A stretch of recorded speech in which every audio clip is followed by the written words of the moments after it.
Alright. Hey, it's Bo, your niche school counselor, and I am so excited to be here today to talk about an exciting but scary part of the college going process. Receiving those acceptance letters can be really thrilling, but then comes decision time. For a lot of students, the decision of where to actually attend may come down to financial aid. Many students go with the college that is giving them the best offer. Since money can be such a huge factor in this decision, it's important to fully understand the breakdown of those financial aid award letters that you start receiving shortly after getting your acceptance letter. So let's break down how to read these letters to help you figure out which college is truly giving you the best financial aid offer. And that way you can make a confident decision about which college to attend. Before jumping into all of the important details about financial aid, it's important to first review some of the terms that are commonly used by educational institutions. These terms will come up frequently throughout the college application process, so it's important to make sure that you fully understand what the terms are referring to and also that you know what these certain acronyms stand for. One of the main terms that you will hear often when discussing financial aid, if you haven't heard it already, is the FAFSA. This stands for Free Application for Federal Student Aid, and remember the key word here is free, and you should also know that the FAFSA is something that will need to be completed for each year that you plan on being in college. Once you complete the FAFSA, they will provide you with a confirmation that your application has been completed successfully. And usually you can find your EFC at that point. EFC stands for Estimated Family Contribution, meaning that this is the estimated amount that they feel that your family can contribute towards your education. Do not get sticker shock when you see this number. Quite often, families can't afford what they're listing as an EFC. So that's when scholarships or loans or work study will come into play. When you receive your EFC, you can use this amount to later look at the COA and find the difference. And yes, I just used another acronym that is pretty common in the financial aid world. COA stands for cost of attendance, and this term essentially means how much it will cost you to attend that particular university. The COA will vary because some college tuitions are higher than others, and we all know the cost of living in certain areas of our country may be higher than other areas. So all of this will get taken into consideration when coming up with the COA. Some other common terms that you may be unfamiliar with are the various loan option terms. Subsidized and unsubsidized are government loans, and it is important to know the difference because you want to make sure that you are selecting the best option. It can save you so much money in the long run if you make the smartest financial decision for yourself. When looking at these two loans, the biggest difference to understand is that the unsubsidized loans accrue interest at the start of the loan, while subsidized loans give you a grace period where you are not accruing interest until typically 6 months after graduation. Depending on your financial situation, you may only get the unsubsidized option, but if you do get the offer for any subsidized loans, then that is usually best to take on first. So that way you aren't accruing interest during your college years where it is highly unlikely that you will be making so much money to make that monthly interest payment each month. I talk much more in depth about some of these financial aid terms in my previous Paying for College video. You can find that video linked in the timestamp below. I cover the general definitions and go more in depth on things like scholarships and grants, so feel free to check that video out if you want to learn more about each of the different financial aid options. All in all, there is a lot to learn about applying to college and financial aid. Now that you know what these acronyms and common terms mean, we can get into the actual process so you can further understand how all of these play a role in the grand scheme of things. So let's talk about the general process for financial aid and what you can expect. There are so many moving pieces as you start your college applications, but don't fret. It always seems like all of these pieces really start to come together in the spring as you get those acceptance letters and your financial aid award packages. It's so exciting, but it can also be really daunting to make that decision, especially because you really want to make sure you're making an informed, fully thought out decision. So sometimes it really does come down to which college is going to give you the best bang for your buck. Generally speaking, you're applying to the colleges in the fall, and you are also filling out your FAFSA in the fall. Completing the FAFSA is an important step because you just never know if you might qualify for aid that isn't based on your financial need. You could also potentially qualify for work-study positions, which are part-time work through the college or university. So just keep that all in mind. Now let's move forward. So you've applied to your colleges and you've completed your FAFSA. The next step really feels like you're just waiting around and nothing else is happening. But this is where the work begins for the college. First, the admissions office will start reviewing the candidates and their completed applications, including yours, and the financial aid office will receive your financial aid information from your FAFSA as well. So once the admissions office decides that they want to move forward with acceptance, they will then let the financial aid office know to move forward with your financial aid award package and determine which grants or scholarships or work study or loans that they will be offering you. If you have fully completed your college application and your FAFSA and you listed the right colleges that you applied to on your FAFSA, then you simply just have to wait patiently while all of that behind the scenes work is happening. Once you receive your exciting letter of acceptance, then the next part of the process usually happens pretty quickly. They will send out a financial aid award package, and that way you can make a well-informed decision of whether or not you want to attend this college. After you receive your award letters, then you are able to confirm your aid and you'll be able to notify the college of your decision. You'll get a login to access this information, and from there, you can accept or decline any of the aid that is offered to you. I always tell students at this point that they should really look closely at the expense list and figure out exactly how much they will actually need to fund their education. The COA is an important piece of information that you really need to consider closely when deciding the next step. So after you confirm the amount of aid you will be accepting, then sometimes you might be required to go through financial counseling before your loan money is dispersed. This may entail completing entrance counseling sessions and usually signing off that you're agreeing to that specific loan term. After that is completed, then the loans are typically distributed directly to the college to cover any tuition or fees first. Any leftover amount will then be dispersed directly to the students. This usually happens about a week or two before the semester begins.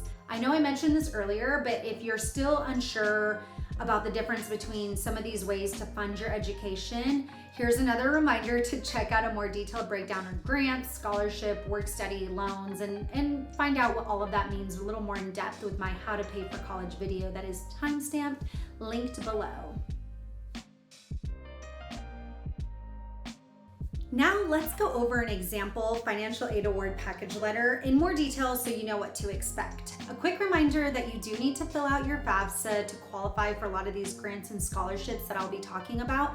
So if you have not completed your FAFSA, then make sure to do that because it is an important part of this process.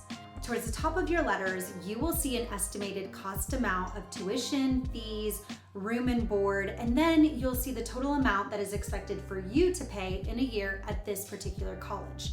It may be listed under that acronym that you've now heard me use multiple times, the COA. Usually on these letters, you will first find a breakdown of the gift aid that you're receiving, meaning scholarships and grants. For the most part, you will see these broken down by semesters and you'll see the exact amount that is being awarded to you. Be mindful of the breakdown though, because those scholarships and grants, some may only be offered for your first year or sometimes only by semester. So make sure you look closely at the fine print explaining these numbers. After that, you should be able to find a section that covers the loans and then the work study awards. These are typically broken down into the actual subsidized and unsubsidized loans that they are offering you. And then you should also see if there are any work study offers available to you as well. Sometimes the letters will subtract the gift aid from the COA for you in order to arrive at the actual amount that you will be responsible for paying. But if they didn't do that calculation, then make sure to do it yourself because this is a key part of the process. By starting with the COA and subtracting your gift aid, you'll be able to see how much money is left that you will need to cover on your own, whether it be from work or from loans or even family assistance. You're going to want to repeat this process for every college that you receive a financial aid award package from to determine which college is actually the most cost effective. Do not let the sticker prices sway you, because sometimes you may receive more aid at the higher cost college. Let me give you an example of this situation. So let's say College A is a state school that only costs $20,000 a year, and College B is a private college that has double the tuition cost and cost $40,000 a year. Your initial gut may tell you that the state school is a much more reasonable and cost-effective choice. However, when you receive these letters, you really want to look at the breakdown to understand how much each college is asking you to cover. The private school that costs $40,000 may offer you as high as a $35,000 scholarship or grant, making that option actually the more affordable option. So after figuring out which is the most cost-effective choice, you can really determine the actual cost for you specifically to attend that college. Some key things to remember once you get your package is to first take a deep breath and then really take the time to go through all of the numbers meticulously to fully understand the offer on the table. On most university financial aid pages, you can usually find a table that has a breakdown of how much tuition costs along with the fees based on how many credits you plan on taking once you get to that college. This is important to know and really stick to your budget, because adding on classes will mean a higher tuition cost for you.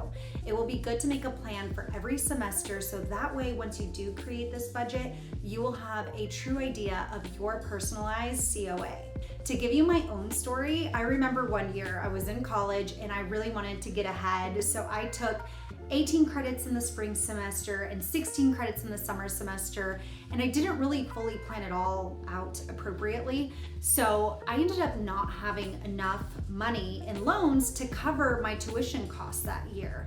So I had to work extra hours that summer to really make up the difference, because I was significantly off in terms of the amount that I borrowed and what I owed to the university. I had taken out enough loans to cover the tuition, but I did not have enough to cover my living expenses.